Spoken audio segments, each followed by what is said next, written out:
yeah, happy that it's over and that we won for the 5th time. Every victory is really special, and it's unbelievable also for me. Tadej Pogačar is doing something no other rider in professional cycling is even attempting this year. He won the Tour de France in July, his 5th title. He lines up for the Vuelta a España in Monaco in a matter of days as the outright favorite, and in September, in Montreal, he defends the rainbow jersey he has worn for 2 straight years at the World Championships, 3 of the sport's biggest tests, back to back to back, inside 5 months. And in every single one of them, he isn't just showing up, he is the man to beat. Nobody else on this list can say that. If breaking down what real dominance looks like in professional cycling, with the actual calendars and the actual results, is something you want more of, hit subscribe. It's what gets this kind of analysis in front of more people who are tired of lazy debates and want the numbers instead. Start with what Pogačar actually did in July. The 2026 Tour de France finished on the Champs-Élysées, with Pogačar more than 6 minutes clear of the field, a gap that would have been unthinkable in almost any other era of the race. It was his 5th win, tying him with Jacques Anquetil, Eddy Merckx, Bernard Hinault, and Miguel Indurain for the most Tour titles in history, and it made him the youngest rider ever to reach that number, overtaking Merckx's record along the way. He won 5 individual stages. He set a new all-time record for the fastest average speed in Tour de France history, over 43 kilometers an hour across 3 weeks of racing, and he did it on a route that still crossed the Pyrenees, the Alps, and cobblestones in the north. This wasn't a quiet, defensive win. He attacked on the Tourmalet and rode away from the entire peloton solo for 40 kilometers. He was, by every measure that matters, contending for the win in the truest sense of the word, from the first mountain stage to the last. That word, contending, is doing a lot of work in this video, so it's worth being precise about it. Plenty of riders will start all 3 of cycling's biggest events in a given year. Almost nobody genuinely fights for the win in all 3. There is a difference between lining up and being in the conversation on the final climb, and this year, when you look closely at the calendars of the 5 riders most people would put in Pogačar's tier, that difference is the whole story. It also helps to understand just how rarely anyone even attempts this particular stack of 3. Riding 2 Grand Tours in one season is already a significant physical toll, which is why most top contenders pick one, ride it hard, and treat the rest of the year as recovery and classics racing. Adding the World Championships, a one-day race that demands an entirely different kind of sharpness after weeks of Grand Tour fatigue, on top of 2 3-week races, is rarer still. Pogačar himself has done something adjacent to this before, winning the Giro, the Tour, and the World Championship road race in the same year back in 2024, a feat only Eddy Merckx and Steven Roche had managed previously. But the Giro isn't the Vuelta, and it comes earlier in the season with more recovery time built in afterward. Doing the Tour and the Vuelta together, back-to-back in the same summer, while also arriving fresh enough in September to defend a world title, is a specific and brutal combination that almost nobody chooses to attempt, let alone succeeds at. The turnaround alone tells the story. The Vuelta finishes on September 13th, and the World Championships road race is just 1 week later, on September 27th. Start with Wout van Aert, because his season shows the most basic way this trilogy falls apart. You can't contend for something you don't start.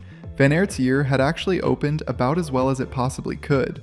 In April, he won Paris-Roubaix, outsprinting Pogačar himself for the biggest one-day win of his career, a result that had people talking about him as a genuine threat for the rest of the season. He looked like a rider building toward a huge summer. Then, in the middle of June, training ahead of the Tour Auvergne-Rhône-Alpes, he crashed. The cut on his elbow got infected. He raced through it anyway, winning a stage at that race, then had to abandon a day later as the infection worsened. Doctors warned it could develop into sepsis if it wasn't treated properly, and Van Aert spent a night under observation in the hospital while the injury was surgically cleaned. He missed the Tour de France for the first time since 2018, a race where he has 10 career stage wins to his name. He came back in August at the Tour of Denmark and won again immediately, on his very first day of racing, which tells you his legs were never the problem. The engine was fine. The calendar simply happened without him. He is expected to race both the Vuelta a España and the World Championships in Montreal this year, which is a genuinely strong second half of the season on paper.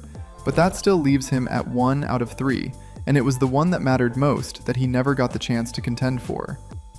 Jonas Vingegaard's season tells a harder story, because he didn't miss his shot, he lost it mid-swing.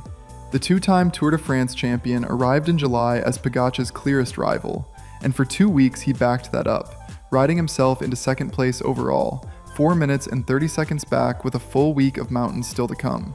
His team, Visma Lease Bike, had built the entire race around isolating Pogačar on the hardest climbs, and stage 15, the first beyond category summit finish of the race, was supposed to be where that plan paid off.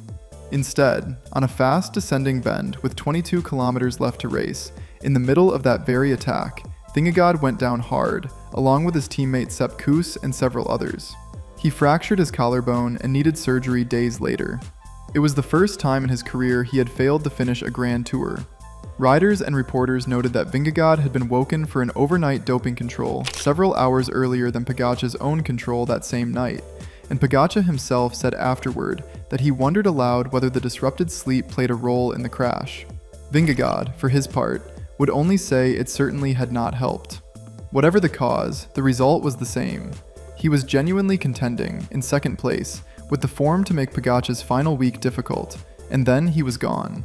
A fractured collarbone and a surgical recovery timeline don't leave room for a 3-week Grand Tour a few weeks later. He hasn't appeared on a confirmed Vuelta start list, and a road world title defense of his own was never part of this season's plan to begin with, since he has never held that title. 1 out of 3, and he didn't even get to finish the 1. Remco Evenepoel's case is the cleanest illustration of the difference between finishing on the podium and being on this list. Evenepoel had, by his own team's account, the best Tour de France of his career, a race in which he was consistently the rider closest to matching Pogačar on the days that mattered. He beat Pogačar outright on stage 15, the same brutal mountain stage that ended Vingegaard's race, out-sprinting him to the line after Isaac Del Toro's early attacks softened the group ahead of them.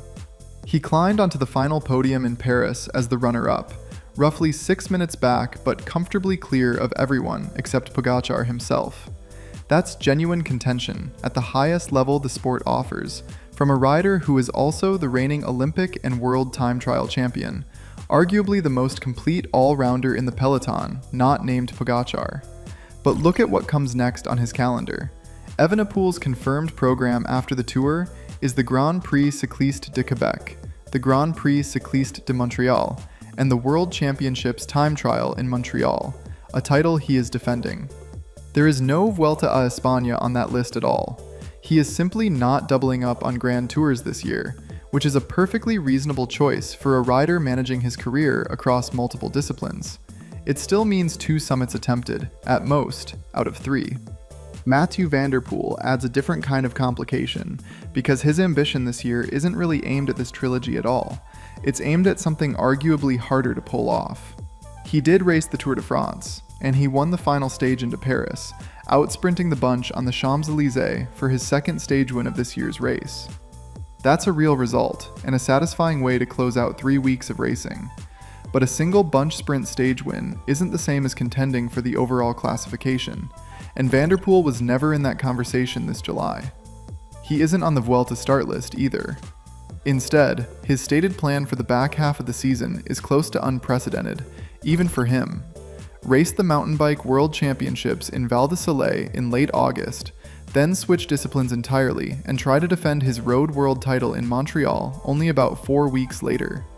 It's a genuinely remarkable double attempt, chasing 2 rainbow jerseys in 2 completely different sports within the space of a month, something almost no one else in the world could even physically consider.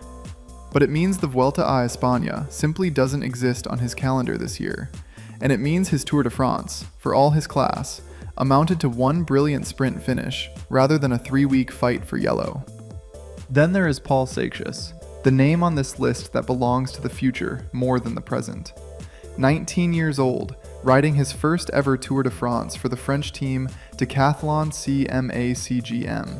Seixas finished 4th on stage 15, the same alpine stage where Evenepoel beat Pogačar and Vingegaard's race ended, less than a minute off the stage winner as a teenager, racing shoulder to shoulder with the best climbers on the planet.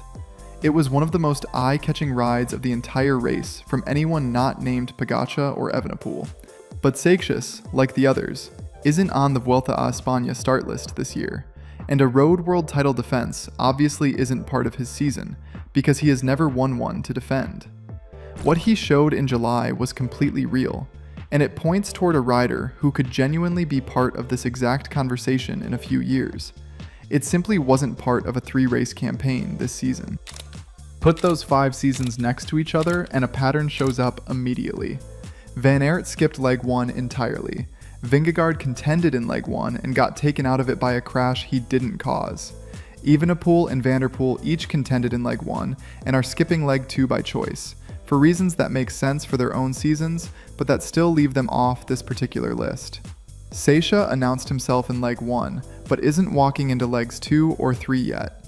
Every single one of them has a good reason. None of those reasons change the arithmetic. Now look at what Pogačar's calendar actually contains. The Tour de France is finished, won by more than 6 minutes, a result that speaks for itself.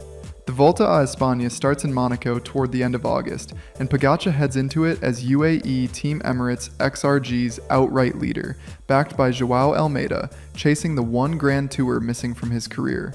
A win would complete his own personal sweep of all 3 Grand Tours, since he already holds Tour titles and a Giro d'Italia crown, only the Vuelta missing. It's the same career sweep Vingegaard quietly completed this year from the other direction, adding the Giro to Tour and Vuelta titles he already held, and for Pogačar, given the form he showed all July, finishing the set this August looks very much achievable rather than aspirational. Then, in September, Montreal.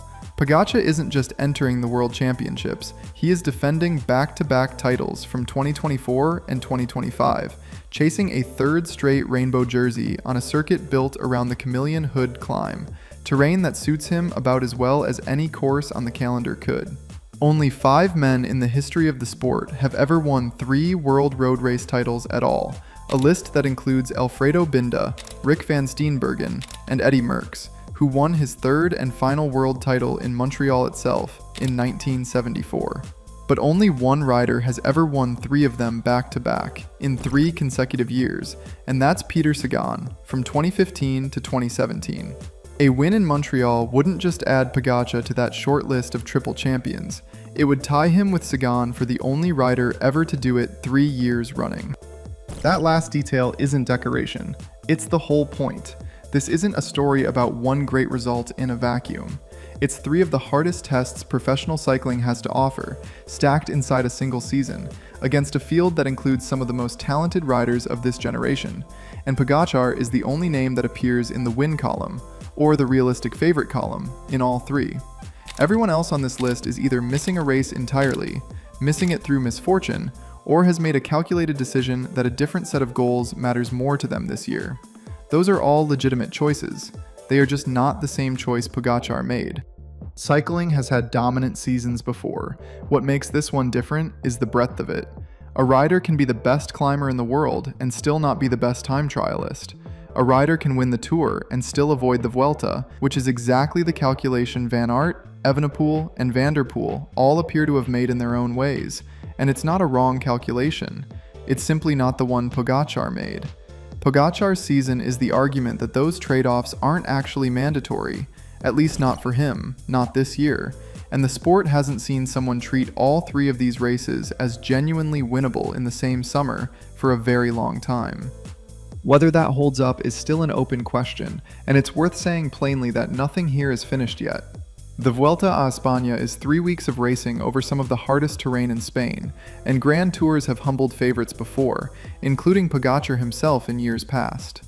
The Chameleon Hood circuit in Montreal rewards explosive climbers, which plays to his strengths, but a World Championship road race is also a single afternoon where anything can happen to anyone, form and favorite status included. But as of today, with the Tour de France already finished and won by more than 6 minutes, Tadej Pogačar isn't just favored to complete a triple that nobody else in the sport is even fully attempting this year. He is, right now, the only rider in the conversation for all 3 trophies at once. Everyone else on this list has a real case for greatness. None of them have this particular case, not in 2026. The Vuelta starts in a matter of days, and Montreal follows a few weeks after that, which means this exact question, whether Pogačar can actually finish what almost nobody else even attempted, gets answered live in real time over the next 6 weeks. Subscribe to stay with it, because both races will get the same breakdown as this one, the same numbers and the same standards, as the trilogy either holds up or falls apart.